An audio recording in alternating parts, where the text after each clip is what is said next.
Kalian beragama. Assalamualaikum warahmatullahi wabarakatuh. Waalaikumsalam warahmatullahi wabarakatuh. Allah sementara menciptakan suatu apa? Masih kejang-kejang ini Pendeta Indra Gerunda. Nah, jadi manusia kenapa Allah harus mengikuti sistem manusia kepercayaan? Santai aja Indra. Manusia Santai harus Pendeta. mengikuti Allah. Waduh, santai Pendeta.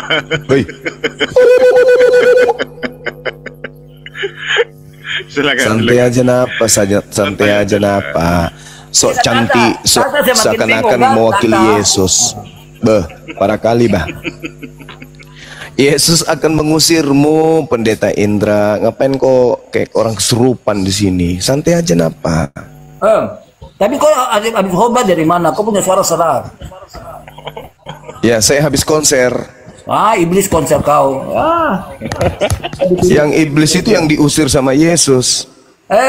Iblis lagi masuk di dalam kau cuma. Oke, saya tanya samamu, boleh? Silakan. Pasti nggak mau. Oke, saya ingin bertanya samamu. Di dalam pengakuan Yesus, Yohanes 12 nomor 31, sekarang berlangsung penghakiman atas dunia ini. Sekarang juga penguasa dunia ini, yaitu iblis, akan dilemparkan keluar. Pertanyaan saya, iblis dilemparkan keluar dari mana ke mana? Silakan. Itu pengertian. Iblis akan dilemparkan keluar dari dalam diri manusia ketika manusia percaya kepada Yesus.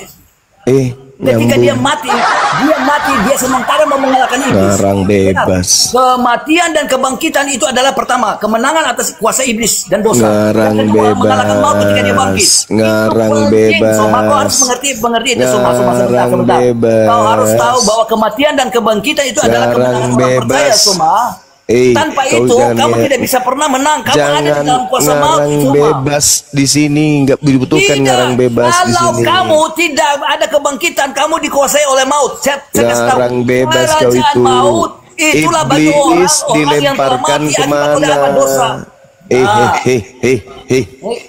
Yesus berkata di dalam Matius 12 itu bahwasanya iblis ini dilemparkan keluar. Pertanyaan saya kepada kamu, iblisnya dilemparkan keluar dari mana ke mana? Jangan kayak orang kesurupan apa? Matius berapa? Baru mau tanya Matius berapa? Iya, kok lihat satu perikop itu. Matius berapa tadi? Aduh, parah kau ini, parah kau. Yang kau mau kasih tahu yang mana? Allahu Akbar. Jadi ketika Yesus memberitakan akan kepergiannya dari dunia ini, Bang Andi, di situ Yesus berkata kemudian, telah tiba saatnya anak manusia dimuliakan. Aku berkata kepadamu sesungguhnya jikalau biji gandum tidak jatuh ke dalam tanah dan mati, ia tetap satu biji saja. Tetapi jika ia mati, ia akan menghasilkan banyak buah. Barang siapa mencintai nyawanya, ia akan kehilangan nyawanya. Tetapi barang siapa tidak mencintai nyawanya di dunia ini, ia akan memeliharanya untuk kehidupan yang kekal. Barang siapa melayani aku, ia harus mengikut aku. Dan di mana aku berada, di situ pun pelayanku akan berada. Barang siapa melayani aku, ia akan dihormati oleh Tuhan Bapa. Sekarang jiwaku terharu. Dan apakah yang akan kukatakan? Bapa, selamatkanlah aku dari saat ini. Tidak sebab untuk itulah aku datang dalam saat ini. Bapak muliakanlah namamu, maka terdengarlah suara dari surga. Aku telah memuliakannya dan aku akan memuliakannya lagi. Orang yang banyak yang berdiri di situ mendengarkan dia berkata bahwa itu adalah bunyi guntur. Adapun yang berkata itu adalah seorang malaikat telah berbicara dengan dia. Jawab Yesus, suara itu telah terdengar bukan oleh karena aku, melainkan oleh karena kamu. Sekarang berlangsung penghakiman atas dunia ini. Sekarang juga penguasa dunia ini akan dilemparkan keluar. Dan aku, apabila aku ditinggikan dari bumi, aku akan menarik semua orang datang kepadaku. Pertanyaan saya, Saudara Indra, iblis ini dilemparkan keluar dari mana ke mana? Saya sudah membacakan satu perikop, silakan.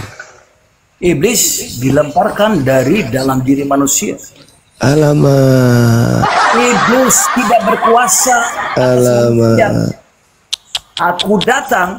Benar-benarlah kau ini. Benar-benarlah kau ini ya. Iblis itu, dengar dulu. Iblis itu dimasukkan ke dalam kubur perut bumi. Yesaya 14 nomor 12, 13, 14, 15. Iblis itu dilemparkan ke dalam kuburan. Oke. Nah, ketika kemudian Yesus berkata iblis akan keluar, akan dikeluarkan, dilemparkan keluar, iblisnya dilemparkan keluar dari kubur. Iblisnya dilemparkan dari dalam goa. Oke, pertanyaan saya, siapa yang keluar dari goa? Siapa? Jawab. Sebentar. Yang keluar dari goa, tidak ada yang keluar dari goa. Jadi saya mau kasih tahu, Anda bernarasi begini. Kalau iblis, sebentar itu saya lupa ayat ya. Kalau iblis keluar dari diri seseorang, dia akan pergi mencari tempat untuk dia berlabuh. Dia tidak dapat tempat untuk berlabuh, dia akan kembali masuk ke tempat itu kembali dan dia membawa teman-teman itu ke Paulus itu ke Paulus. Itu ke dalam. Itu ke dalam tubuh Paulus. Ya, itu di Matius 12. Itu Matius 12. Dengar. Ketika manusia jatuh di dalam kitab Kejadian, ketika manusia jatuh ke dalam dosa, siapa yang berkuasa atas diri manusia? Iblis kan? Hei, iblis dilemparkan dari mana? Dilemparkan keluar dari goa. Dengar, ketika dia mati, dengar. Ketika Yesus mati, dia mengalahkan apa?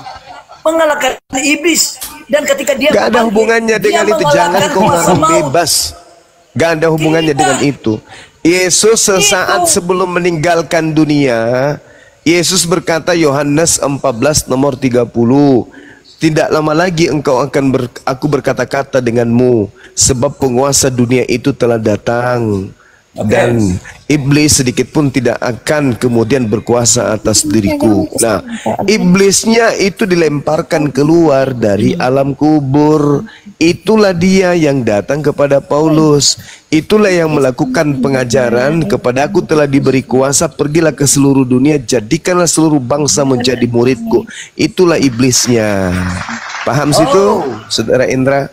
Dengar, saya kasih tahu, iblis itu tidak serupa dengan apapun dan tidak berwujud. Bagaimana kau berkata bahwa Yesus kelihatan ketika dia bangkit? Dia punya fisik. Sementara iblis itu tidak serupa dengan apapun dan tidak berwujud. Kau bisa buktikan bahwa iblis berwujud? Dari mana? Dari mana iblis bisa bangkit? Kau bisa lihat dia berwujud tidak? Dengar. Iblis itu masuk ke dalam tubuh manusia. Oke? Anda kenapa tertawa? Iblis aja itu dilemparkan Yesus ke dalam tubuh babi. Dan iblis bisa masuk ke dalam tubuh manusia. Ketika kemudian ada orang yang terkutuk masuk ke dalam kubur, iblisnya masuk ke dalam orang tersebut lalu keluar. Makanya di dalam Markus 16 nomor 12 dikatakan bahwa Yesus menampakkan diri dalam wajah yang lain, dalam rupa yang lain. Dari mana Markus tahu kalau itu adalah Yesus? Ayo.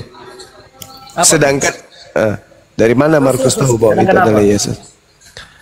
Markus mengatakan Yesus menampakkan diri dalam rupa yang lain. Dari mana Markus tahu kalau itu adalah Yesus? Kenapa? Dia murid juga yang hadir. Dia murid juga. Dari mana Markus tahu?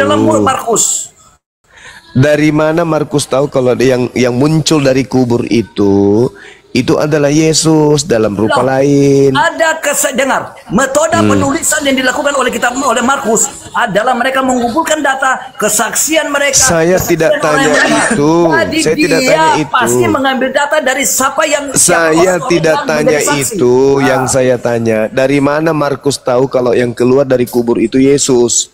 Loh, kebangkitan karena ada dalam kesaksian kebangkitan pada kitab Yohanes, kesaksian Yesus disaksikan oleh banyak orang kebangkitan dia. Dan dia menunjukkan diri kepada mereka selama 40 hari. Kurang lebih daripada 500 orang. Dari mana pengarang Markus tahu kalau itu adalah Yesus? Dia kan mengumpulkan data. Siapa kesaksian? Karena ini fakta peristiwa. Dengar, cara fakta peristiwa adalah melibatkan banyak orang. Ketika mengumpulkan data, mengambil data dan kesaksian seperti Yohanes. Yohanes pun mengambil data dari orang lain. Karena Yesus kepada mereka. Di mana mereka berjumpa dengan dua orang yang berjalan ke Emmaus. Bagaimana cara mereka menulis kalau bukan mereka mengumpulkan data dari kesaksian murid-murid? Maka dituliskan dalam kitab Yohanes 20 kebangkitan Yesus. Yesus menampakkan diri kepada Maria Magdalena. Yesus menampakkan diri kepada murid-muridnya. Yesus menampakkan diri kepada Thomas. Dan pertanyaan Thomas saya, Engkau ya Tuhan ya Allahku. Yesus menampakkan diri kepada murid-muridnya di pantai Teberau. Pertanyaan saya, sesudah itu Yesus menampakkan diri dalam rupa yang lain kepada 2 orang dari mereka. Pertanyaan saya, dari mana Markus tahu kalau ia menampakkan diri itu adalah Yesus, sedangkan yang menceritakan kan pasti 2 orang yang dari Emmaus, karena harus mengambil bukti-bukti kesaksian daripada semua orang yang di mana Yesus menampakkan diri. Dari mana Markus tahu? Markus mengambilnya dari kesaksian 2 murid yang berjalan ke Emmaus yang bersama-sama dengan Yesus. Oke. Dari mana kemudian orang yang 2 ini mengetahui kalau itu adalah Yesus dalam rupa lain?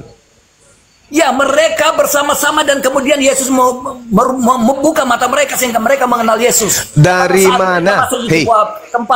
Di situ Yesus membuka mata mereka, mencelik mata mereka dan mereka mengenal bahwa itu Yesus. Saudara, dari mana kedua orang ini tahu kalau ini adalah Yesus dalam rupa lain?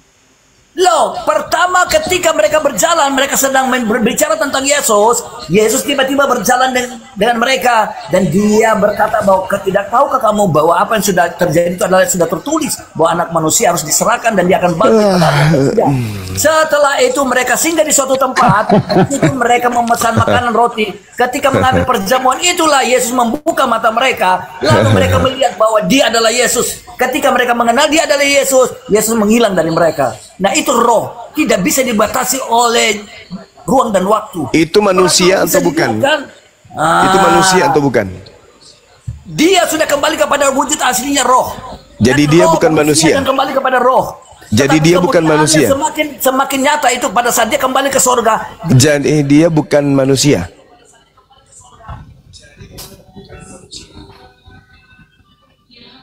Kamu jadi tidak tahu. Jadi yang datang kepada sebentar, yang datang, kenapa Yesus menginkarnasi? Karena penebusan itu tidak bisa dilakukan oleh Yesus. Apa sih ini orang? Saudara Indra, Saudara Indra, Yesus yang adalah anak Maria manusia bukan?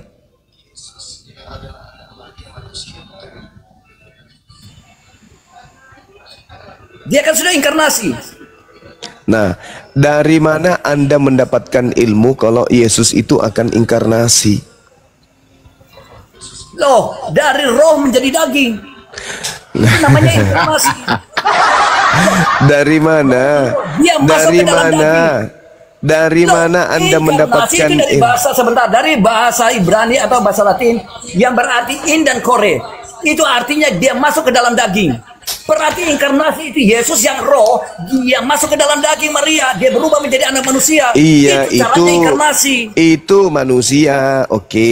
Itu caranya inkarnasi, bro. Cara menjelaskannya. Kenapa dia dari roh dia masuk ke dalam daging, maka dia berubah menjadi daging. Itu namanya inkarnasi.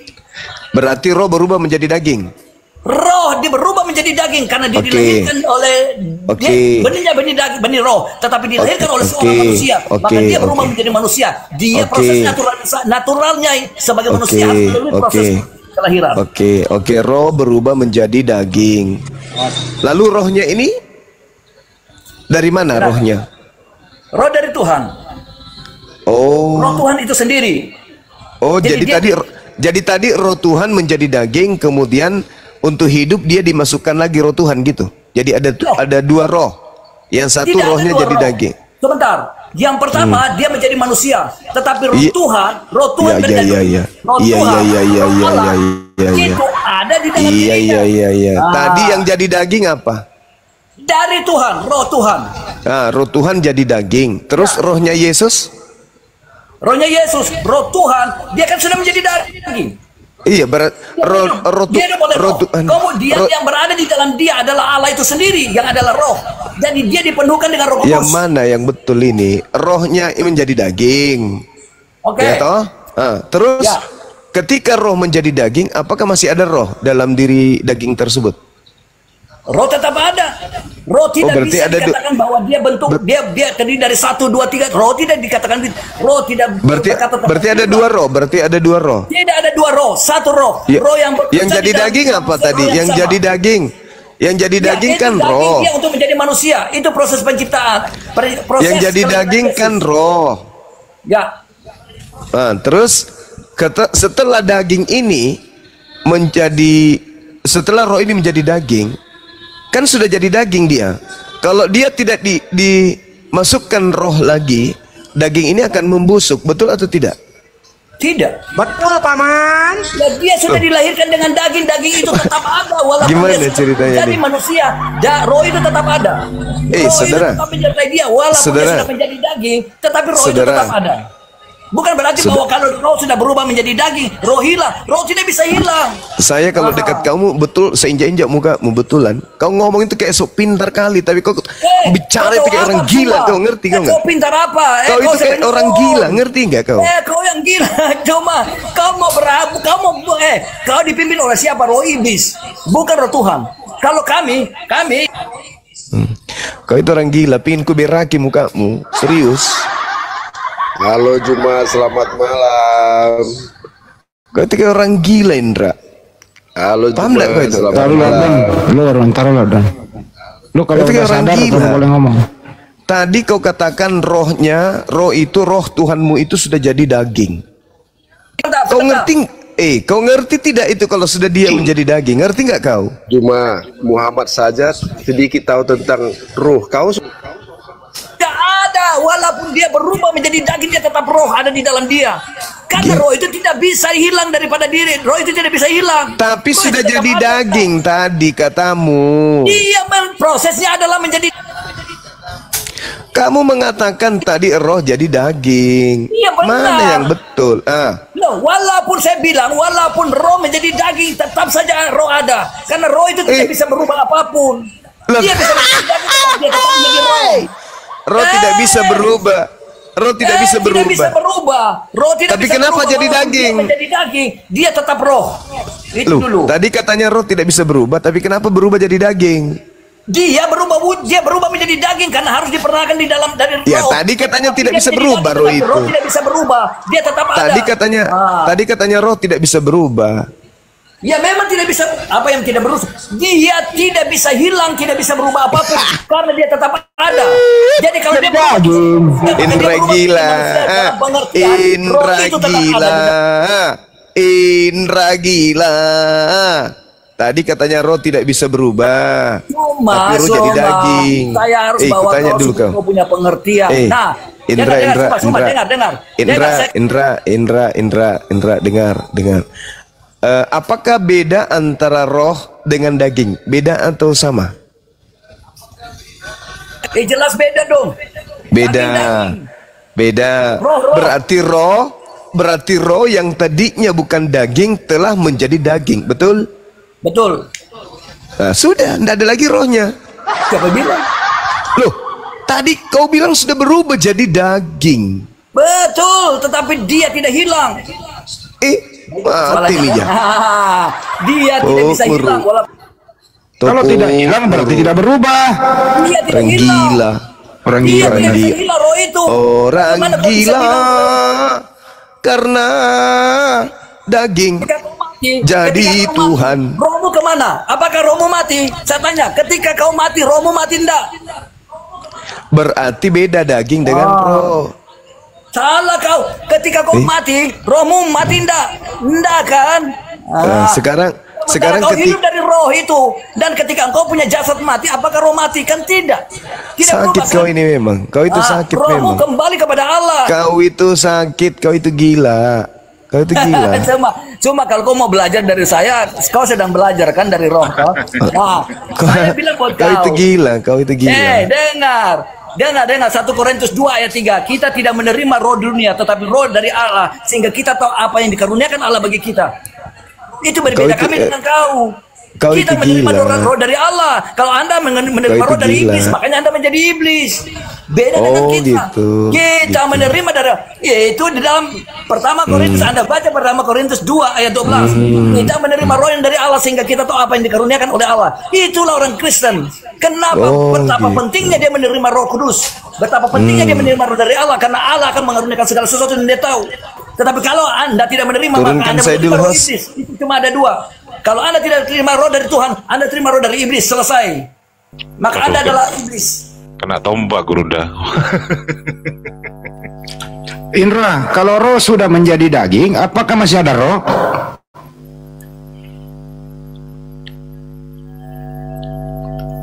Roh sudah menjadi daging, apakah masih ada roh? Sebentar. Itu kalau yang kayak gitu-gitu dia lincah untuk menjawab, Bang Andi. Sekarang saya mau tanya. Dengar dulu, Indra, dengarkan dulu, Indra. Saya mau belajar samamu, Indra. Ya. Tuhanmu roh.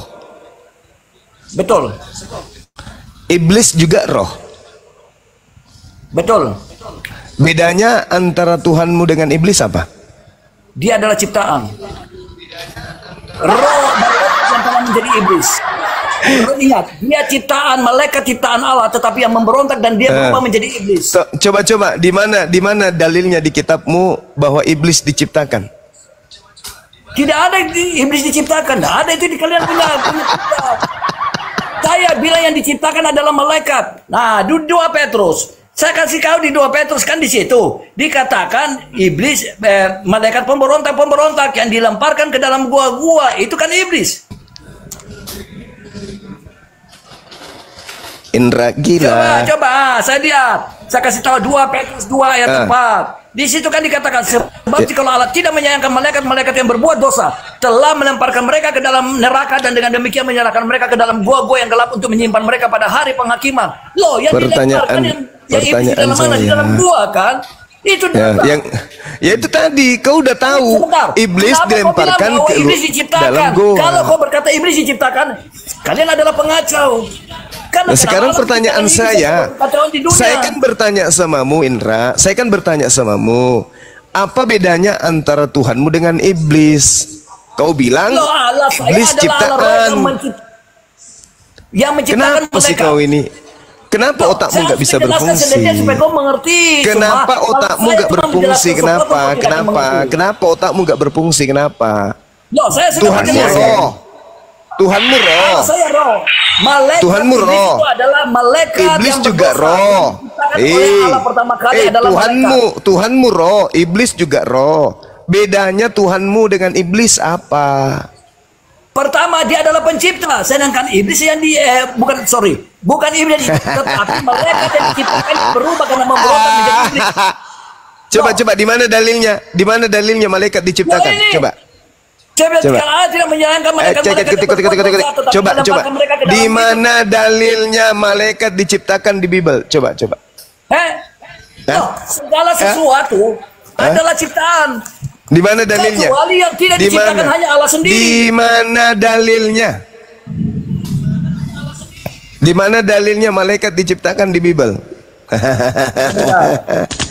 Sebentar. Indra sudah gila dari dulu. Dari dulu Indra gila. Tuhannya adalah roh dan iblis juga adalah roh. Sebentar. Tuhannya Indra adalah iblis karena roh adalah iblis. Iblis juga adalah roh. Semahan Indra adalah setan. Iblis, paman, iblis. Yesus. Ini dari iblis, paman.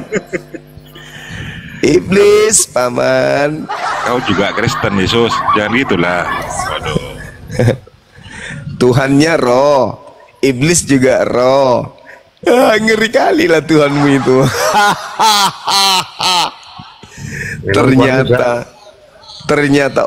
ternyata ketahuan penyembah iblis.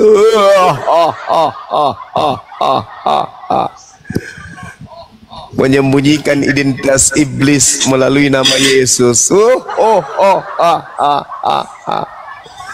Ketahuan penyembah iblis. Yang datang ke Paulus juga roh. Yang datang kepada Paulus roh. Iblis roh. Ih, ngeri kali. Yang bertanduk 7 bermata 7 juga roh. Kristen menyembah roh. Ih, ngeri kali Indra ini. Oh, bentar. Indra penyembah iblis. Saya akan cari itu.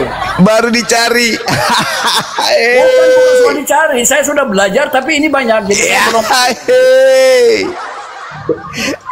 Orang gila. Tidak.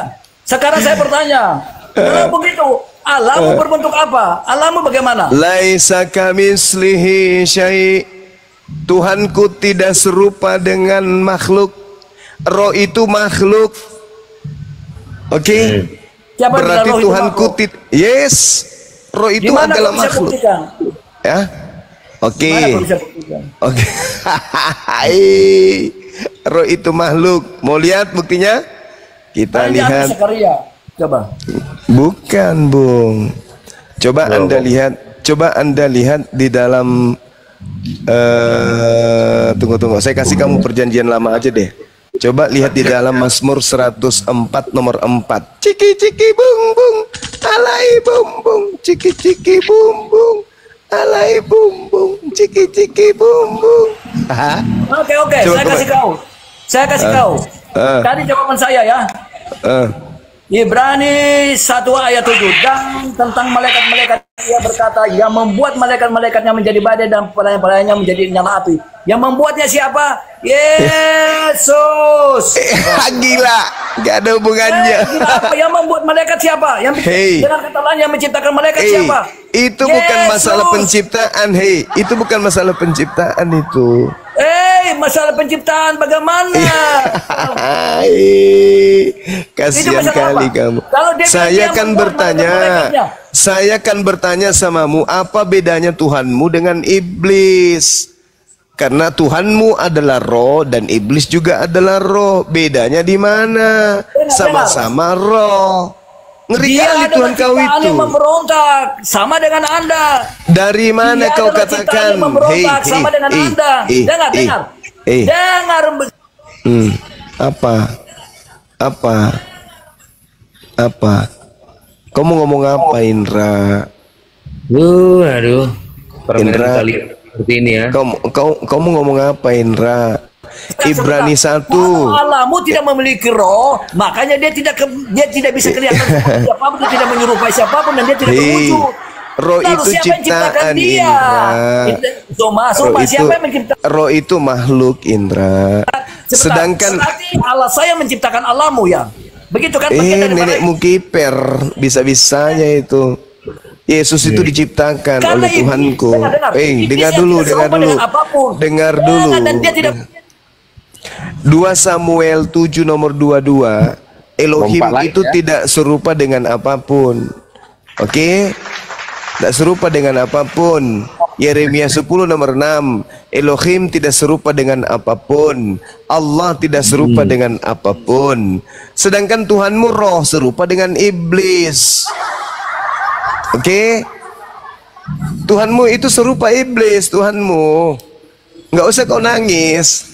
Oke, mantap. Nah, gitu dong. Mantap. Oke, teman-teman, saudara-saudara, si Indra ini sudah mulai sadar kalau selama ini dia menyembah iblis, gitu ya. Loh, Tuhanmu itu kau katakan roh, berarti kau menyembah iblis, kurang apa lagi? Iya, sekarang bagian saya. Gitu dong. Jadi teman-teman, pendeta gila ini yang bernama Indra sudah akui bahwa dia menyembah setan. Berarti dia sudah mengakui bahwa dia menyembah setan. Tepuk tangan penonton, tepuk tangan. Siapa yang menyembah? Lah, kamu yang menyembah roh. Kok bertanya lagi? Iblis itu roh. Dengar. Roh berbentuk dah. Roh itu dengar. Allah berbentuk. Roh itu makhluk. Semuanya mati. Sebentar cuma saya kasih kau di kejadian 33 ketika Musa melihat tubuh Yesus Allah. Apakah dia tidak berbentuk? Kopret Musa. Kau baca kejadian berapa? Kau bilang kejadian berapa? Adalah iblis. Kau menyembah iblis pret. Kau bilang apa kejadian berapa? Kejadian berapa? Cuma menyembah kejadian iblis. Berapa? Kejadian berapa gila? Hei gila, kejadian berapa kau bilang tadi? Kejadian berapa? Saya bukan iblis karena ternyata dia berwujud, roh yang berwujud. Coba. Kejadian berapa? Kejadian berapa? Itu kan tuannya Yahudi, coba. Kejadian berapa coba? Indra gila. Tadi Keluaran 33. Oh, Keluaran 33. Allah memperlihatkan dirinya kepada Musa. Oke. Keluaran 33. Yesus waktu bangkit dalam tubuh roh, dia memperlihatkan dirinya berbentuk. Indra gila. Kamu menganggap bahwa yang datang kepada Musa itu Tuhan gitu? Iya. Jadi kamu menganggap yang datang kepada Musa itu adalah Tuhan gitu? Yang datang kepada Jangan dimute dia, jangan. Yang datang kepada Musa itu kau bilang Tuhan. Tidak berwujud dan tidak serupa apapun selain oleh semua yang percaya iblis. Orang gila. Jadi kamu berpikir orang gila. Jadi yang datang menurutmu kepada Musa itu. Jadi yang datang kepada Musa itu menurutmu Tuhan. Gitu. Jadi yang datang berwujud kepada Musa itu Tuhan. Orang di situ 3 orang kok. Kalau dia Indra, jadi yang datang kepada Musa itu yang berwujud itu menurutmu Tuhan gitu. sebentar, kalau dia mendapat kasih karunia daripada Allah, Musa mendapat kasih karunia dari Allah, maka Allah menunjukkan kemuliaannya kepada Musa untuk melihat dirinya. Di mana Musa pernah bertemu Tuhan, Indra? Mana dalilnya, Indra? Indra gila. Di mana dalilnya Musa bertemu Tuhan? Menulis 2 loh batu. Sebentar. 2 loh batu itu 40 hari 40 malam Musa naik ke atas gunung Sinai dan berada bersama-sama dengan Tuhan. Tuhan menulis 10 hukum Taurat di atas 2 loh batu dengan tangannya. Berarti baik. Nih dengarkan monyet. Orang gila dengarkan saya. Di datamu di Kisah Para Rasul 7 jelas dikatakan begini. Musa inilah yang menjadi pengantara dalam sidang jemaah di padang gurun di antara malaikat yang berfirman kepadanya di gunung Sinai. Kena kau kan? Malaikat itu yang datang kepada Musa, yang datang kepada mana tertulis itu? Yang datang kepada Musa itu malaikat tuyul. Nggak malu kau? Hah? Nggak malu kau?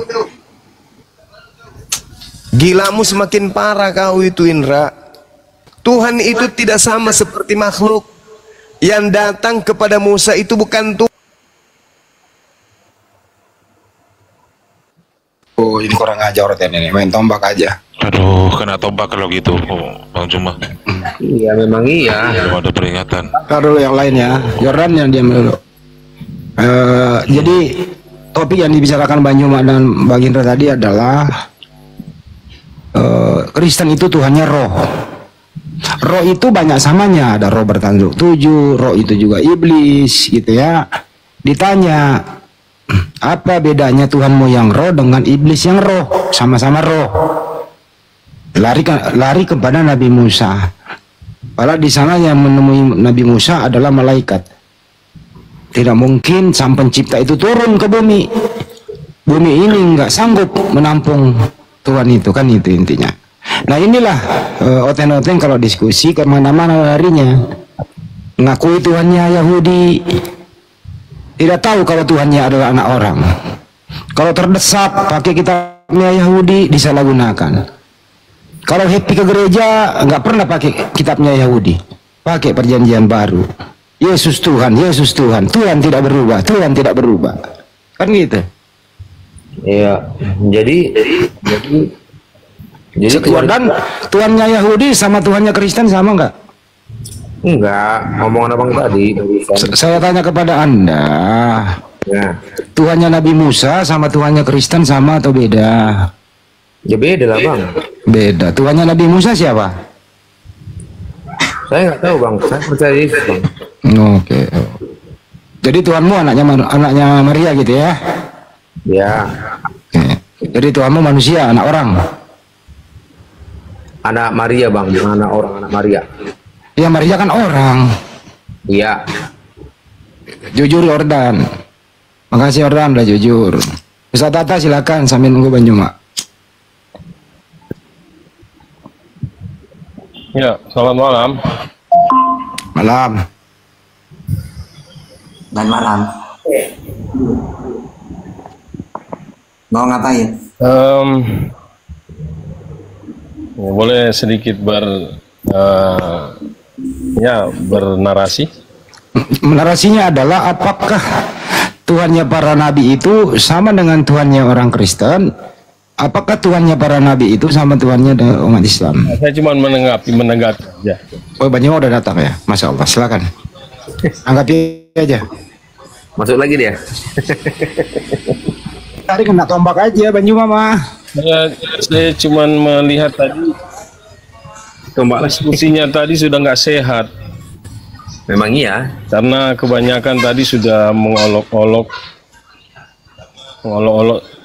tadi antara Zuma sama siapa itu. Si gila. Saya pikir ada kalanya iya bahasa-bahasa gitu kan akhirnya Oh nggak apa-apa, nggak apa-apa. di Itu band. terapi namanya, itu terapi. Itu yang Kenapa ya aku disebut gila jadi kan saya gitu? pikir kenapa orang Udah turun Kenapa aja. Kalau orang kamu nggak mau ngomong- diskusi, kamu turun. Kamu ke gereja jilat pantat pendeta. Udah turun sana. menggunakan bahasa-bahasa begitu, sebenarnya sudah- Turun. Saya nggak butuh penilaian dari penyembah setan. Turun. Nah, mampus. Enak kali kau ngomong.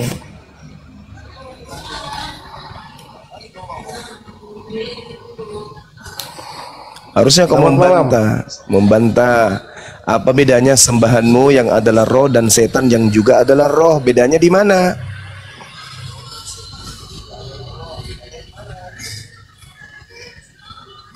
Sama roh. Sama roh. Mana bisa kau bedakan sekarang Tuhanmu dengan setan?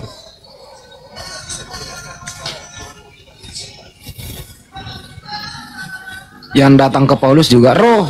Roh. Itulah iblis yang Yesus nubuatkan. Waspadalah kepada iblis yang datang memakai namaku dan berkata, akulah Yesus. Waktunya sudah dekat, jangan kau percaya. Kata siapa? Kata Yesus. Berarti akan datang iblis menyamar Yesus. Di mana itu terjadi? Iblis nyamar Yesus?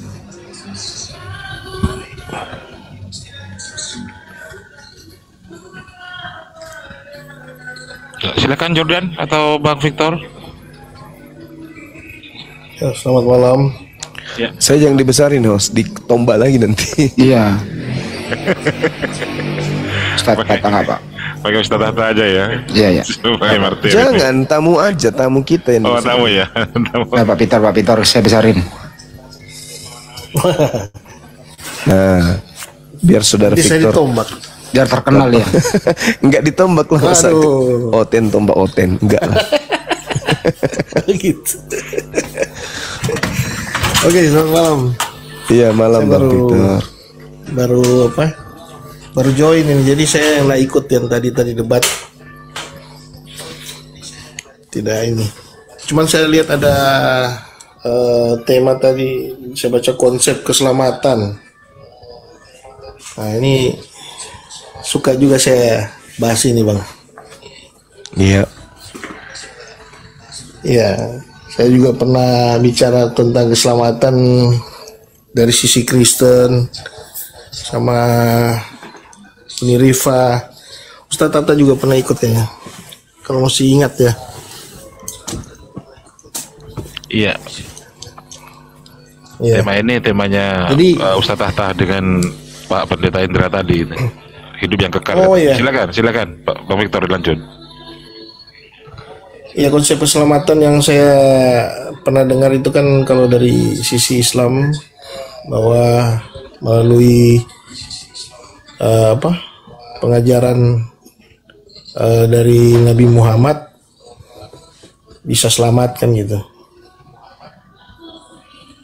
Jadi aturan-aturan yang diturunkan dari melalui Nabi Muhammad yang bisa menyelamatkan, kurang lebih seperti itu ya. Iya.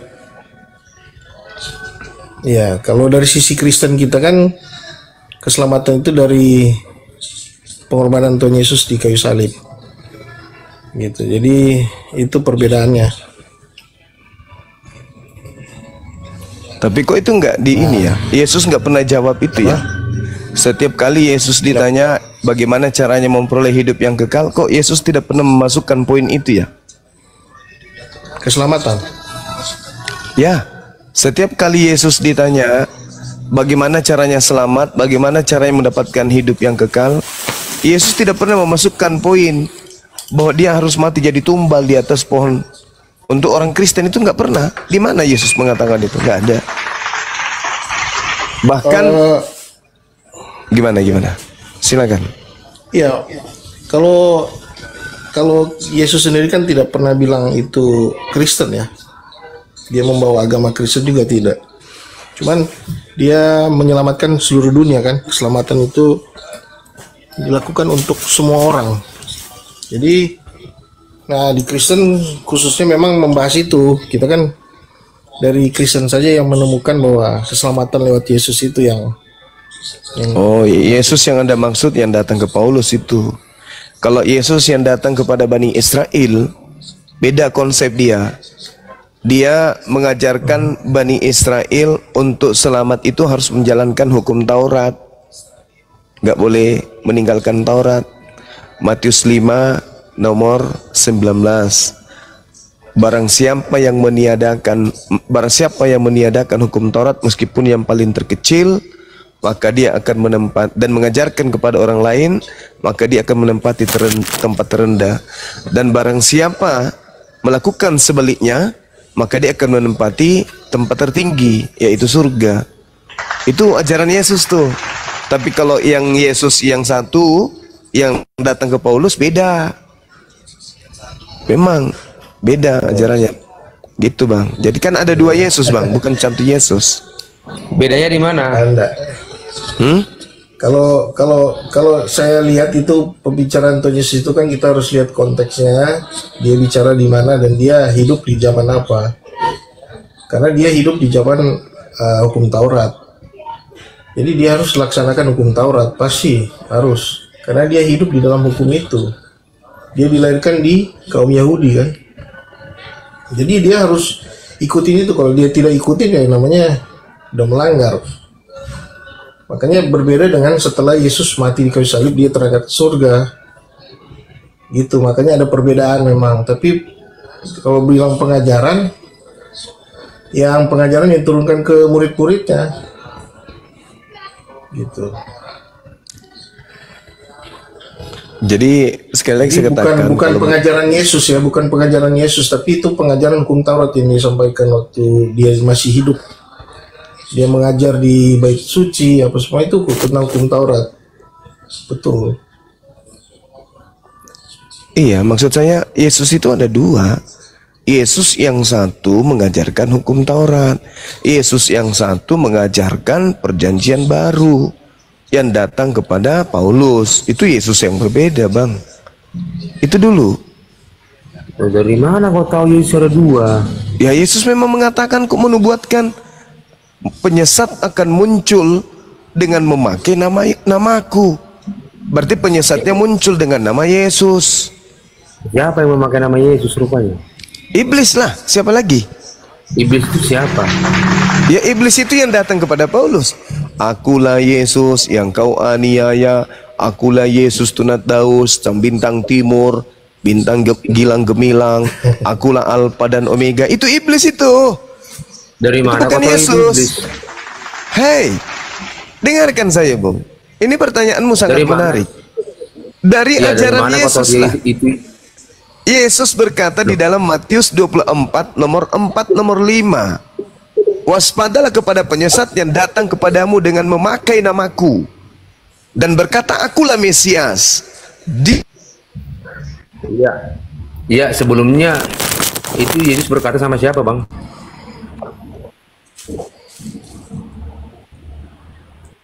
Itu Yesus berkata sama siapa? Aduh, Bang Suma hilang suaranya, Bang. Masih hilang.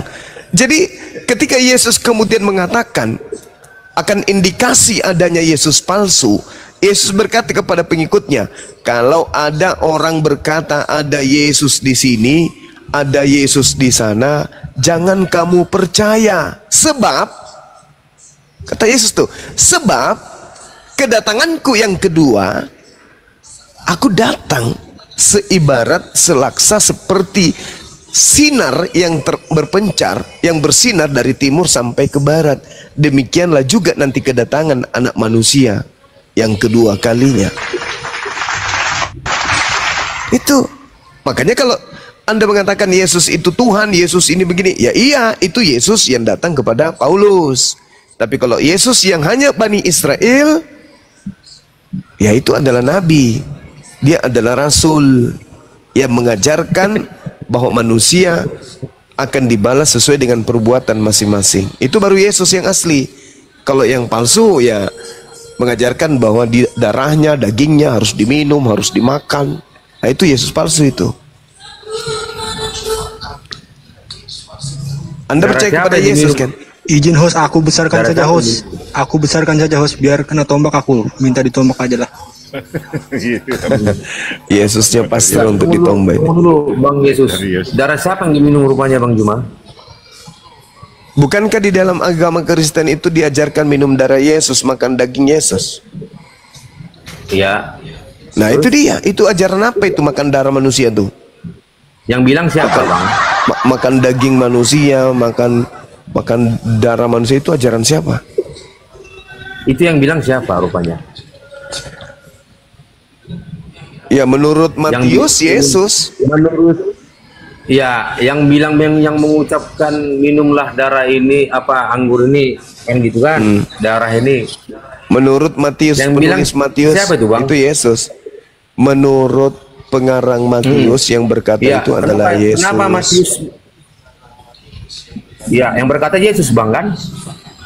Menurut pengarang Matius ini kan kita nggak tahu siapa. Pengarang. Pengarang lagi. Gini, Bang, yang mengucapkan. Jadi kalau bukan pengarang lalu apa? Beda pengarang, beda penulis, Bang. Ini penulis Matius ini nggak ditahu siapa penulisnya. Ya, jangan abang bilang pengarang. Pengarang beda sama penulis. Abang kalau penulisnya enggak? Pengarang itu penulis. Gimana sih abangku ini? Oh enggak, beda tuh, Bang. Beda pengarang, beda penulis. Loh, salah, Bang, itu. Gimana ya? Kok beda ya? Beda pengarang, beda penulis, Bang. Kalau penulis, lah, kalau yang dituliskan, kalau pengarang, Bang, diarang-arang itu, Bang. Kalau penulis itu apa yang diucapkan gurunya itu ditulis, Bang. Kalau pengarang itu inisiatif otaknya sendiri, Bang. Itu baru itu namanya pengarang. Oh, makanya jadi maksud saya bilang beda penulis, beda berarti pengarang. Menurut saudara ini penulis kitab Matius ini murid Yesus gitu. Ya. Coba Anda baca Matius 9 nomor 9. Memang iya? Enggak, itu aja, jangan lompat-lompat lagi, Bang. Ya, untuk membuktikan bahwa penulis Matius itu bukan murid Yesus, silakan Anda baca pengakuannya di Matius 9. Ini saya tanya dulu sama Abang. Abang kenal nggak sama Matius? Enggak. Enggak kenal, ngarang. Enggak kenal. Enggak kenal. Enggak kenal. Ya udahlah, Bang, kalau enggak kenal sama Matius, udah Bang. Ya, Yesus aja enggak kenal pengarang Matius. Gimana sih? Ya, jadi kenapa baca dong? Jangan Abang bilang pengarang. Baca dong Matius 9 nomor 9, baca dong. Makanya aku bilang, saya kalau berucap tentang kata apa? Tentang Kristen, saya itu punya data, Bung. Enggak seperti kamu. asal ngomong, hanya berdasarkan imani saja. Abang itu dari tadi asal ngomong, makanya saya asal ngomong. Baca Matius 9 nomor 9 membuktikan bahwa pengarang Matius bukan murid Yesus. Jadi siapa tidak? Kita tahu, sampai sekarang nggak ketahui siapa dia. Ya, kalau kau nggak tahu ngapain kau bahas? Kau aja nggak tahu. Kalau kau tahu Matius itu siapa, baru kau bahas. Jadi nggak perlu kau bahas itu, Bang. Kirain orang berisi, ternyata double kosong juga sama Indra juga ini. Kosong abang bilang. Kalau abang paham di Matius itu, saya paham bahwa buku Matius dikarang, ditulis oleh orang yang tidak dikenali. Dari mana bang tahu dikarang? Karena Yesus tidak pernah berkata demikian seperti apa yang ada dalam kitab Matius. Contoh, kasih lihat sama kamu ya. Sekarang kita lihat di dalam perkataan Yesus. Apa Matius? Kata imam besar. Di mana dalilnya itu? Di Matius, coba Anda baca. Matius 1. Aduh gila orang ini. Tidak, abang aja yang buka. Kau aja yang buka. Matius 1 coba Anda baca. Enggak, kau aja yang buka. Inilah silsilah Yesus Kristus, anak Daud, anak Abraham. Abraham memperanakan Isa, Isa memperanakan Yakub, Yakub memperanakan Yehuda, saudara-saudaranya. Yehuda memperanakan Peres, Serah. Ini sabda Yesus atau karangan Matius? Paulus, mau dibilang Paulus sama dia kan? Ini namanya goblok nih si Juma ini. Kau buka di mana? Kau buka tuh. Ngatain orang kau Zima juga tulis open apa aja. Kalau memang kau berani kau open aja. Matius 1 menulis inilah silsilah Yesus Kristus, anak Daud, anak Abraham. Abraham memperanakan Isa, Isa memperanakan Yakub. Ini perkataan Yesus atau karangan Matius sendiri?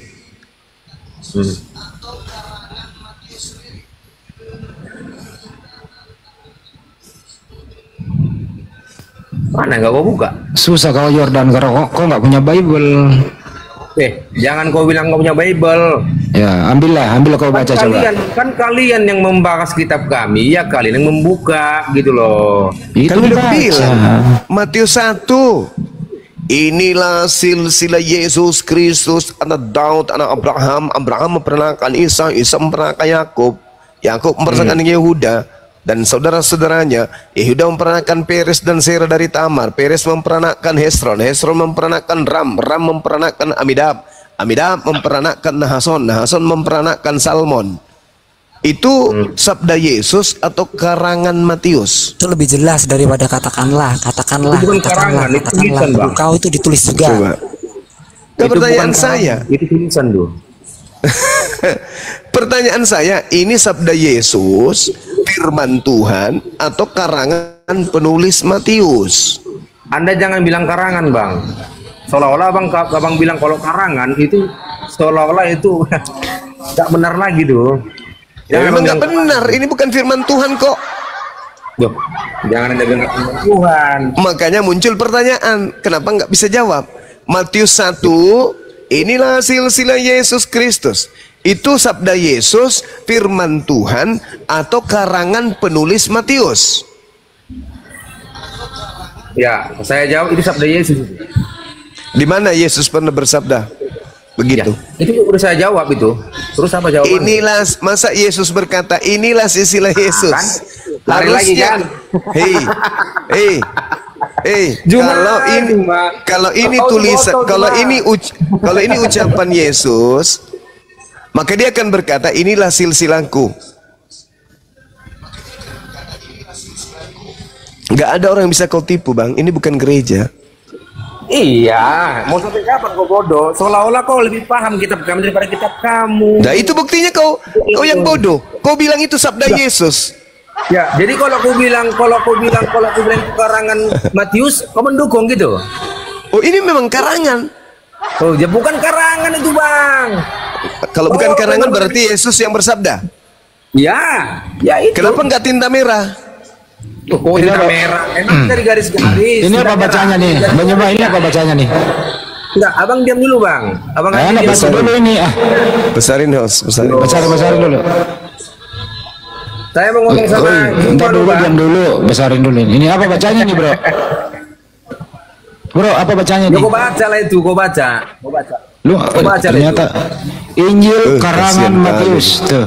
Karangan Matius tuh. Di mana kau buka itu, di mana? Saya buka di dalam karung, dalam karung. Itu versi sebelum direvisi. Itu susah memang. Susah memang. Sebelum direvisi memang gitu bunyinya. Di kitab mana kau buka itu? Ya kitab memang dulunya begitu, Bos. Baru belakangan ini baru Di kitab mana direvisi. rupanya itu kau buka? Di Alkitab kami atau di mana? Udahlah, Di mana tuh? Injil Jordan. 1 ayat 1 di mana? Kau lebih baik kau ke sawah atau ke laut. Di sana kau Jadi berguna. kamu ke laut aja, cari bola takraw. Sampai aku di sini. Oh, Ustaz di Jalan Martir ini. Pak tak waras aja. Ayo Pak Peter, kembali lagi Pak Peter. Silakan. Ya. Jadi saudara Victor, Yesus itu ada dua. Ada yang nabi, utusan Tuhan kepada Bani Israel. Ada juga yang palsu. Kata siapa? Kata Yesus. Waspadalah kepada penyesat yang datang kepadamu dengan memakai namaku dan berkata, akulah dia, akulah Yesus. Gitu. Ya, itu, Bang Juma kan udah menafsirkan ya. Sudah menafsirkan ayat-ayat. Itu bukan mentafsirkan itu. Pertanyaan saya, apakah betul akan ada penyesat menurut Yesus yang datang dengan memakai nama Yesus? Ya, banyak penyesat. Nah itu Sampai dengan memakai sekarang nama ada. Yesus kan? Tapi bukan begitu menafsirkan ayat itu. Loh, coba Anda baca Matius saja, Bang. Iya, Bang Juma menafsirkan itu bebas-bebas saja. Coba Tapi baca dari Matius sisi kita 24, menafsirkan Bang. bukan seperti itu. Coba, ya karena Anda tidak mau membuka kebenaran yang ada di dalam pengakuan Yesus. Waspadalah supaya jangan ada orang yang menyesatkan kamu, sebab banyak orang akan datang dengan memakai namaku dan berkata, akulah Mesias. Bukan yang ditulis di situ, tapi yang realitas saat ini yang terjadi seperti itu. Oh, nggak bisa gitu dong. Banyak yang menjual. Anda justru Anda itu yang mentafsirkan bebas. Saya mah polanya tetap ada di Bible. Saya nggak mau keluar dari apa yang ada di Bible Anda. Nah, coba tunjukkan satu orang yang membawa nama Yesus dan mengaku dia adalah Mesias. Siapa itu? Ada? Ada orang yang pernah datang kemudian mengaku Mesias? Di Alkitab atau di kehidupan nyata? Di kehidupan nyata, di Bible ada nggak? Kalau di Bible saya belum tahu. Tapi kalau di kehidupan nyata banyak. Ya coba di mana itu pernah ada aku Yesus? Saya menyinggung nanti ini agama lain gimana? Gak apa-apa ya? Gak apa-apa, gak apa-apa. Tapi enggak lah. Tapi gak bagus. Enggak, di Islam maksudnya. Gak apa-apa Bang Victor. Sebut aja. Enggak. Ya saya enggak bawa data sendiri, saya enggak. Cuman banyak kalau di Islam banyak. Kalau di Islam itu tidak ada Nabi Isa pernah datang kepada Nabi Muhammad. Nabi Muhammad, ya Nabi Isa, apa kabar? Kabar baik bro. Nggak ada itu. Nggak pernah itu Yesus datang kepada Nabi Muhammad. Yang pernah mengaku datang Yesus padanya itu Paulus. Kan jelas di dalam kitab saudara sendiri yang menerangkan itu. Itu yang tertulis, betul. Itu tertulis. Jadi kita percaya itu. Nah makanya kata Yesus, waspadalah supaya kamu jangan disesatkan, sebab banyak orang akan datang dengan memakai namaku dan berkata akulah Mesias, dan mereka akan menyesatkan banyak orang.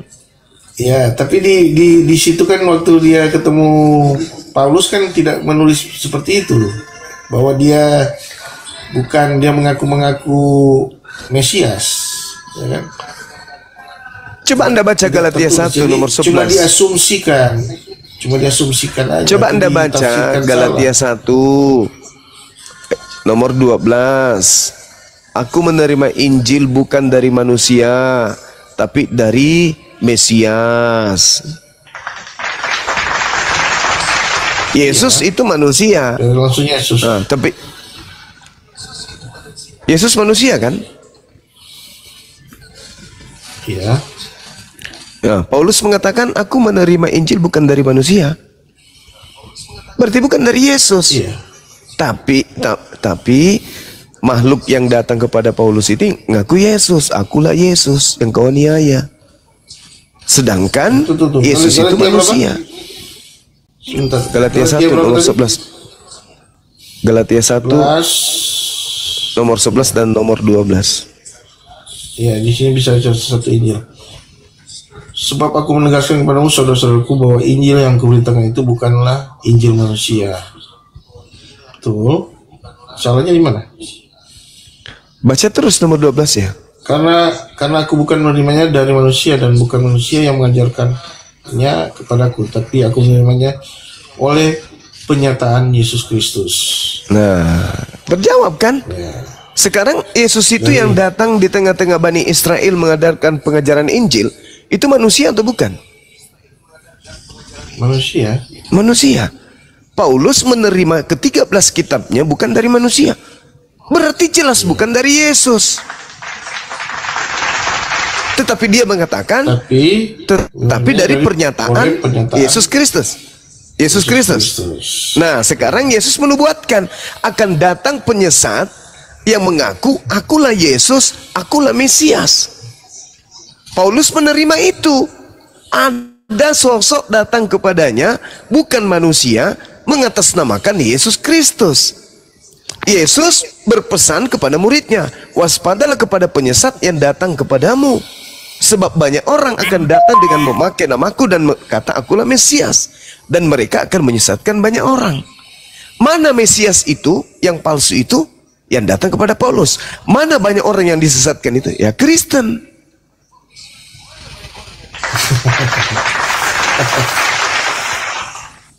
Lalu kalau bukan Kristen siapa lagi, Bang?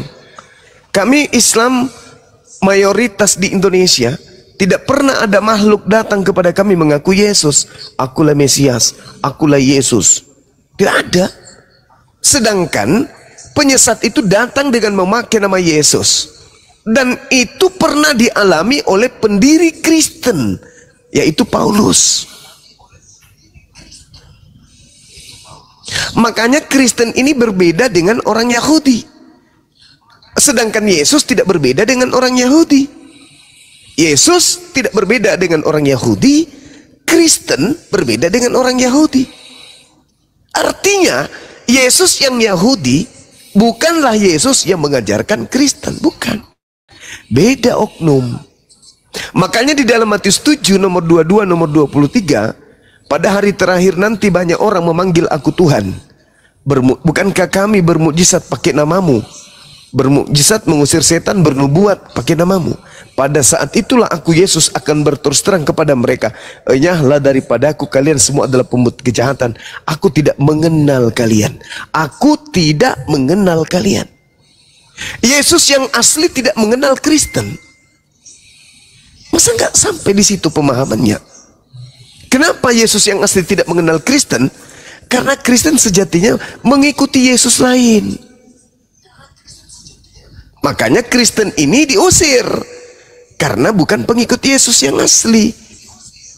Kristen yang sekarang ini adalah pengikut Yesus yang palsu, yang mengajarkan makan babi, mengajarkan kemudian tidak bersunat, mengajarkan kemudian merasulkan Paulus, mengajarkan ibadah minggu, mengajarkan membantah kemudian hukum Tuhan, firman Tuhan yang ada dalam hukum Taurat, mengajarkan Yesus mati disalib dan seterusnya.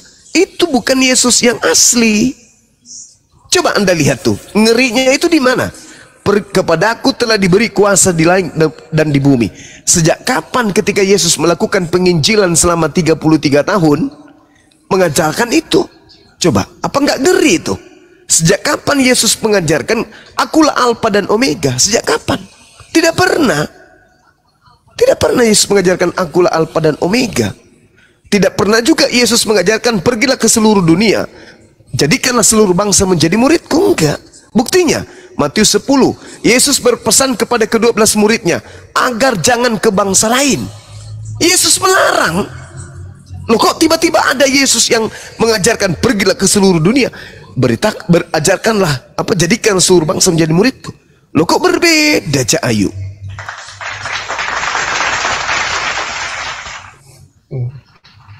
Ini harus dipahami, memang harus dipahami dengan sadar, dengan kelembutan hati, dengan pikiran yang terbuka. Kenapa? Iblis ketika kita sudah masuk dalam perangkapnya, iblis tidak rela dan tidak ridho kita akan keluar dari perangkap iblis, kecuali kita dengan akal sehat dan penuh kesadaran kemudian menanggalkan dan meninggalkan doktrin dan dogma itu. Ingat Bung, orang yang ditipu adalah orang yang terperdaya. Ketika orang itu terperdaya, dia tidak akan pernah sadar kalau dirinya terperdaya. Nanti orang itu sadar, baru dia mengetahui dirinya telah tertipu. Tapi pada saat dia tertipu, dia tidak sadar kalau dirinya tertipu. Orang tertipu itu tidak sadar dirinya ditipu. Nanti dia sadar, baru dia tahu kalau tadi dia tertipu. Beginilah yang dialami oleh saudara Kristen. Karena dia sedang dalam keadaan tertipu, maka saudara Kristen tidak tahu dan tidak mengetahui dan tidak memahami bahwa sekarang mereka mengikuti Yesus lain.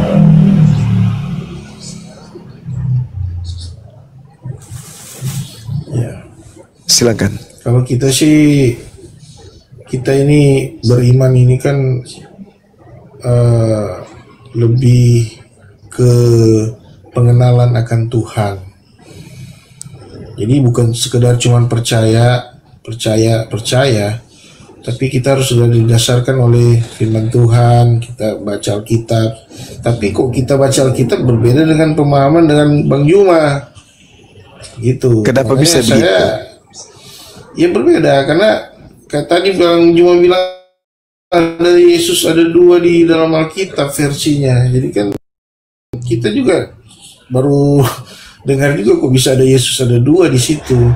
Lah kan gitu. Berarti Anda nggak percaya kepada Yesus dong yang berkata waspadalah kepada penyesat. Tahu, kita tahu itu ayat-ayat itu, tahu, dengar dan sering dibaca. Berarti Anda percaya kalau kita ada? Kok berbeda. Tapi bukan maksud di situ Rasul Paulus yang mengatasnamakan Mesias itu. Lalu Yesus palsunya gitu. Datang kepada siapa, Bung? Iya, yang di akhir zaman ini kita banyak di gereja sendiri banyak penyesat-penyesat. Enggak, bukan. Ada sosok yang datang. Penyesat itu, Mesias itu banyak pengajaran-pengajaran Kristen yang terlalu ekstrim sehingga melenceng, banyak yang memahami salah sehingga dia mengaku bahwa dialah Tuhan yang diutus. Banyak Bang Juma penyesat-penyesat itu mengatasnamakan. Boleh. Bukan itu apa di Alkitab yang tertulis. Kalau di Alkitab itu udah jelas-jelas tidak ada menyatakan bahwa Rasul Paulus itu bertemu dengan Yesus yang palsu atau Yesus yang iblis itu. Nggak ada di Alkitab tulis begitu. Cuman kita justru baca bahwa maksud Tuhan Yesus itu akan terjadi banyak penyesat-penyesat. Nah, yang mengaku dialah Mesias, dia lebih benar sehingga dia seperti kayak dituhankan. Ya kan? Nah, itu banyak sekarang pendeta-pendeta juga kalau salah ini juga banyak juga diperlakukan seperti Tuhan oleh jemaatnya. Oke, baik. Jadi kalau ada masalah larinya ke pendetaannya, pendeta dikayak jadi Tuhan gitu. Oke, baik, Bang. Terlepas daripada itu, saya ingin tahu dari saudara, sekiranya Yesus datang kepada saudara hari ini, dia datang sebagai manusia atau datang sebagai Tuhan? Yesus datang secara pribadi. Maksudnya? Anda ketika Yesus datang secara pribadi, secara fisik atau secara roh atau gimana nih? Datangnya seperti apa dulu biar jelas? Ya terserah dia fisika, dia apakah itu yang datang menurut saudara manusia atau bukan? Kalau dia datang, iya. Yang kita percaya begini, Pak. Yesus kan pernah ada di aku tinggal di dalam kamu dan kamu tinggal di dalam aku, artinya satu. Jadi Yesus itu ada di hati kita semua orang percaya. Jadi dia tidak sejauh doa. Jadi saat kita berkata doa kepada Yesus, dia langsung respon. Nah itu kedekatan kita dengan Tuhan kita seperti itu. Berarti yang datang Tuhan kan ya? Iya, kalau dia datang itu maksudnya datang apa? Dia udah ada di dalam kita kok. Maksudnya datang ya, maksudnya berarti apa? Dia Tuhan kan? Nah sekarang coba Anda baca 2 Yohanes 1 nomor 7. Siapakah penyesat itu? Bukankah dia yang pergi ke seluruh dunia, yang tidak mengaku Yesus datang sebagai manusia? Itulah antikristusnya, itulah penyesat. Di situ ada kata planos. Planos itu bahasa Yunani artinya pembohong. Pembohong itu mulutnya mengatakan Yesus manusia, tapi hatinya mengatakan Yesus itu adalah Tuhan. Siapakah pembohong itu?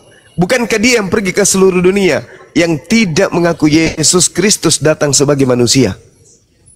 Coba tanya Paulus. Paulus, ya paman, kata Paulus, yang datang kepadamu siapa? Yesus. Dia datang sebagai apa? Dia datang bukan sebagai manusia. Kena kan Paulus? Siapakah penyesat itu? Bukankah dia yang pergi ke seluruh dunia, yang tidak mengaku Yesus datang sebagai manusia?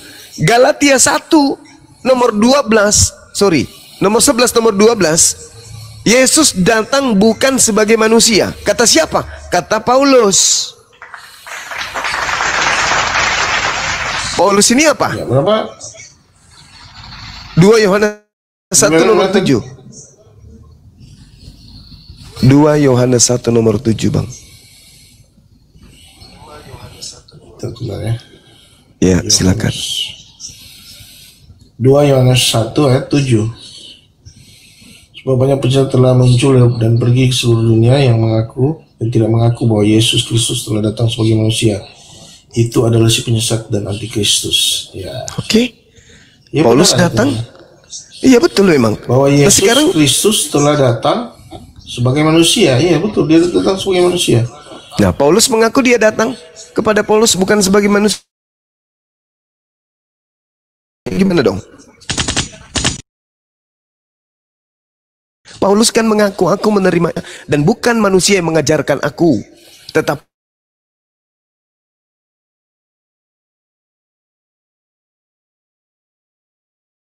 Yesus. Berarti Paulus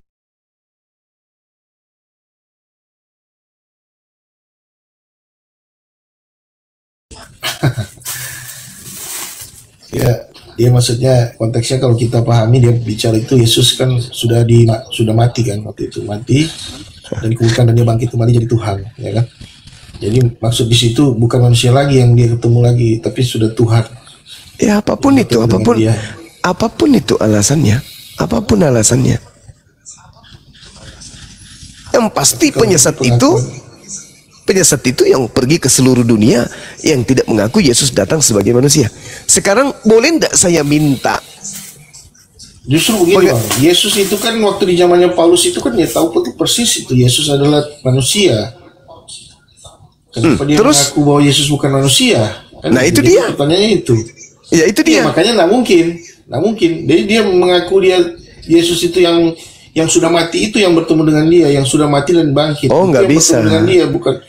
Nggak bisa begitu. Justru coba, makanya saudara tadi. Dan memang kenyataannya kan itu, kan dia bertemu dengan Yesus pada Yesus sudah bangkit. Baru dia bertemu dengan Yesus. Ini dia. Yesus sudah bangkit Anda katakan. Oke? Iya. Di mana Yesus pernah mengajarkan kalau dia akan bangkit? Coba. Dia akan bangkit. Iya, coba tunjukkan ke saya. Yang waktu sebelum dia mati, dia sampaikan ke murid-muridnya. Iya, silakan. Sebentar saya cari data dulu itu. Iya, silakan. Saya pegang data saja. Paling-paling dia mengatakan anak manusia. Iya, anak manusia betul. Nah, anak manusia akan. Iya, itu ayatnya. Sudah. Kalau Yudas anak manusia itu bukan, Bang? Anak manusia yang dimaksud sini anak manusia yang Yesus. Yesus. Nah itu pemahaman saudara. Karena memang Anda sudah terdoktrin. Anda sudah terdoktrin. Kalau anak manusia semua anak manusia dong. Gak ada spesial. Nah itu dia. Itu dia makanya saya katakan Yesus itu menyatakan yang keluar dari kubur itu bangkit pada hari ketiga itu adalah anak manusia. Iya, anak manusia sini yang dimaksud Yesus. Ya itu karena Anda sudah terdoktrin. Oke. Sekarang begini saudara. Yesus mengatakan di dalam Yohanes 14 nomor 30. Apa kata Yesus di sana? Aku sudah tak lama lagi berbicara dengan berkata-kata denganmu, tak lama lagi, kata Yesus. Sebab penguasa dunia itu telah datang. Penguasa dunia itu adalah iblis, dan iblis tidak berkuasa sedikit pun atas diriku. Siapa yang berupaya untuk membunuh Yesus, untuk menyerahkan Yesus agar disalibkan?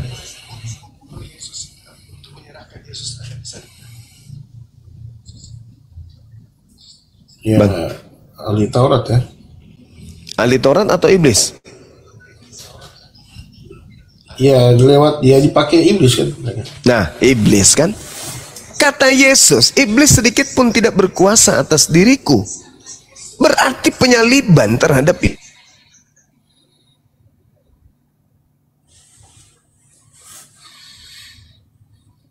Berarti yang disalib ini siapa? Yang keluar dari kubur ini siapa? Nah, Yesus lagi. Gimana dong? Tadi katanya iblis tidak berkuasa. Kok sekarang yang disalibkan justru? Barakallah. Akhirnya syukran. Justru Yesus. Gimana dong? Kan Yesusnya mengatakan di dalam Yesus mengatakan yang keluar dari kubur itu adalah iblis. Dalilnya di mana? Yohanes 12 nomor 31. Sekarang berlangsung penghakiman atas dunia ini. Sekarang juga penguasa dunia ini akan dilemparkan keluar. Keluar dari mana? Keluar dari kubur. Ini Yesus sedang menceritakan tentang kepergiannya. Di data nomor 30 di Yohanes 12, Yesus berkata, sekarang berlangsung penghakiman atas dunia ini. Sekarang juga penguasa dunia ini akan dilemparkan keluar. Ingat bung, di dalam 2 Petrus 2 nomor 4, iblis, malaikat yang adalah iblis, dilemparkan Tuhan ke bumi, ditempatkan di dalam gua-gua yang gelap. Oke? Orang yang dikira Yesus, mayatnya dimasukkan ke dalam gua yang gelap, mirip milik Yusuf Arimatea. Yang kedua, Yesaya 14 nomor 15, iblis dilemparkan ke dalam kubur. Berarti yang keluar dari goa, yang keluar dari kubur itu iblis, sesuai dengan pengakuan Yesus. Yohanes 12:31. Sekarang berlangsung penghakiman atas dunia ini. Sekarang juga penguasa dunia ini akan dilemparkan keluar. Keluar dari mana? Keluar dari goa yang gelap. Kubur. Apa sinkronisasi dengan pengakuan Yesus di dalam Matius 12? Matius 12 Anda baca nomor 38. Angkatan jahat dan angkatan tidak setia ini minta satu tanda, dan tidak akan diberikan satu tanda apapun kecuali tanda Yunus. Sebab Yunus tiga hari 3 malam dalam perut ikan. Demikian juga anak manusia. Anak manusia berarti umum, siapapun bisa. 3 hari 3 malam dalam perut bumi. Berarti anak manusia pada hari ketiga akan keluar dari perut bumi. Itu tanda untuk siapa? Itu tanda untuk siapa kata Yesus? Tanda untuk angkatan jahat. Berarti bangkit dari kubur itu adalah tanda untuk angkatan jahat. Siapa yang percaya kepada bangkit hari ketiga, itu adalah angkatan jahat. Mari kita buktikan. Lukas 24 nomor 9, nomor 10, nomor 11, nomor 12. Murid-murid asli Yesus itu tidak percaya kepada kebangkitan. Tidak pernah Yesus mengajarkan kepada murid yang asli tentang kebangkitan. Tanda Yunus tidak diberikan kepada murid-murid yang asli. Tanda Yunus hanya diberikan kepada angkatan jahat. Makanya ketika Anda baca Lukas 24 nomor 12, meskipun Petrus tidak percaya bahwa orang yang ada di dalam kubur itu hilang, Petrus pagi-pagi buta menuju kepada pemakaman, dan dia tidak menemukan mayat Yesus, melainkan hanya kain kafan, dan berkata dalam hatinya, apa yang sedang terjadi? Artinya Petrus in the gang tidak pernah diajarkan oleh gurunya kalau dia akan bangkit pada hari ketiga. Sementara bangkit pada hari ketiga itu adalah tanda untuk angkatan jahat. Makanya yang datang di Matius 28, kepada aku telah diberi kuasa, baik di langit maupun di bumi. Pergilah, jadikanlah seluruh bangsa menjadi pengikutku. Ajarlah mereka apa yang kuperintahkan kepadamu. Ya kan? Nah itu siapa itu yang memerintahkan kemudian menjadikan semua orang menjadi pengikutnya, menjadikan semua bangsa menjadi pengikutnya? Itu siapa? Orang yang keluar dari kubur. Dan itu bukan anaknya Maria. Bukan. Itu bukan anaknya Maria. Itu Yesus lain. Anda tidak percaya? Markus 16 nomor 12. Dan Yesus menampakkan diri dalam wajah rupa yang lain. Tuh. Bukan Yesus. Bukan Yesus. Terus kalau bukan Yesus siapa? Ya itulah tadi. Iblis kata Yesus sudah dilemparkan keluar. Yohanes 12:31. Yohanes 14 nomor 30, Yesus berkata, tidak lama lagi aku berkata-kata denganmu, sebab penguasa dunia itu telah datang, dan sedikit pun iblis tidak berkuasa atas diriku. Berarti bukan aku yang dibunuh, karena iblis tidak berkuasa atasku. Coba Anda lihat kemudian di dalam Lukas 4, kalau saya tidak keliru, Lukas 4, di situ iblis datang kemudian mencobai Yesus, Bung. Yesus dicobai oleh iblis. Oke? Apa kata iblis kepada Yesus? Wahai Yesus, segala kuasa akan kuberikan kepadamu, sebab kuasa dunia semuanya telah diberikan kepadaku, dan aku memberikan kepada siapa saja yang ku kehendaki. Itu ucapan siapa? Itu ucapan iblis. Yesus berkata kepada iblis, berkata kepada Yesus, Yesus, segala kuasa di dunia ini akan kuberikan kepada siapapun, sebab kuasa dunia telah diberikan kepadaku, dan aku berhak memberikan kepada siapapun yang aku kehendaki. Itu kata iblis. Nah itu jelas. Ya itu jelas. Nah itu jelas. Berarti penguasa dunia. Berarti penguasa dunia itu siapa, Bang? Siapa? Iblis. Iblis. Gitu, kan? Iblis. Betul. Sebagai penguasa dunia, betul? Ya, makanya akan dilempar. Penguasa dunia akan dilempar keluar. Dilempar dari siapa? Dilempar dari? Ya keluar, itu artinya apa? Keluar dari siapa?